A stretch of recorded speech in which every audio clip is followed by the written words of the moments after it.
আজকে আমি আপনাদের সাথে মজাদার টমেটোর ভর্তার রেসিপি শেয়ার করব। এটাকে অনেকে টমেটোর চাটনিও বলে থাকে। এটি তৈরি করা খুবই সহজ। বাসায় কিছু কমন ইনগ্রিডিয়েন্টস দিয়ে এই চাটনিটা আমি তৈরি করেছি। তো চলুন রেসিপিটি দেখে নেওয়া যাক। টমেটোর চাটনি তৈরি করার জন্য আমি এখানে কয়েকটা পাকা টমেটো নিয়েছি। টমেটোগুলো আমি ভালোভাবে পরিষ্কার করে ধুয়ে নিয়েছিলাম। এখন এগুলো মাঝখান থেকে কেটে নিচ্ছি। আমি যখনই টমেটো চাটনি তৈরি করি চেষ্টা করি কিছু পাকা অথবা সতেজ টমেটো দিয়ে চাটনি তৈরি করতে। টমেটোর চাটনির টেস্ট অনেকটাই নির্ভর করে টমেটোর উপর। একটি চুলার উপর মাঝখান থেকে কেটে নেওয়া টমেটোগুলো দিয়ে দিয়েছি। এখন এখানে দিচ্ছি 1 টেবিল চামচ পরিমাণ সরিষার তেল। এখানে সরিষার তেল ব্যবহার করার ফলে টমেটোর মধ্যে খুব সুন্দর একটা স্মেল আসবে। বেশ কিছুক্ষণ চুলায় রাখার পর টমেটোগুলো নিচ থেকে পোড়া পোড়া হয়ে গেছে। এখন আমি সবগুলো টমেটো উল্টে দিচ্ছি। উল্টে দেওয়ার পর আমি আবার একটি ঢাকনা দিয়ে ঢেকে দেব, যেন টমেটোর অন্য সাইডটাও ভালোভাবে সিদ্ধ হয়ে যায়। যখন টমেটোটা সিদ্ধ হয়ে যাবে এবং নিচ থেকে পোড়া পোড়া একটা ভাব আসবে, তখনই চুলা থেকে নামিয়ে নিচ্ছি। টমেটো ভর্তা তৈরি করার জন্য আমি এখানে নিয়েছি কিছুটা সরিষার তেল।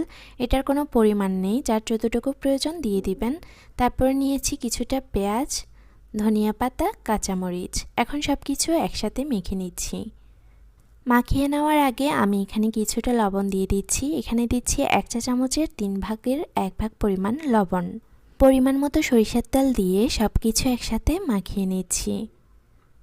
কেউ চাইলে এখানে কাঁচামরিচের জায়গায় শুকনো মরিচ ব্যবহার করতে পারেন। আমার কাছে টমেটোর ভর্তায় শুকনো মরিচের থেকেও কাঁচামরিচের ফ্লেভার বেশি ভালো লাগে, তাই আমি এখানে কাঁচামরিচ ব্যবহার করেছি। সব কিছু একসাথে মাখানোর পর যে টমেটোটা সিদ্ধ করে রেখেছিলাম সেটা দিয়ে দেব। টমেটো সিদ্ধ করার পর পুড়িয়ে নিলে টমেটোর মধ্যে খুব সুন্দর একটা স্মেল পাওয়া যায়, তাই অবশ্যই চেষ্টা করবেন টমেটো পুড়িয়ে নেওয়ার। এখন আমি টমেটোর উপরের খোসাটা তুলে নিচ্ছি। টমেটোটা ভালোভাবে হাত দিয়ে মাখিয়ে পেঁয়াজ, কাঁচামরিচ আর ধনিয়া পাতার সাথে মিশিয়ে নিচ্ছি। টমেটোর ভর্তা তৈরি করার পর বেশিক্ষণ রাখা যায় না, কারণ টমেটো থেকে পানি ছেড়ে দেয়।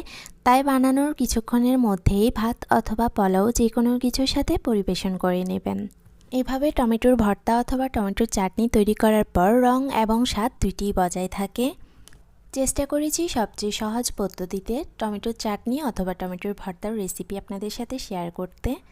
আমার আজকের রেসিপি যদি আপনার কাছে ভালো লেগে থাকে, ভিডিওতে একটি লাইক দিয়ে চ্যানেলটি সাবস্ক্রাইব করে রাখবেন। পরের মতো এখানেই বিদায় নিচ্ছি। সবাই ভালো থাকবেন। আল্লাহ হাফেজ।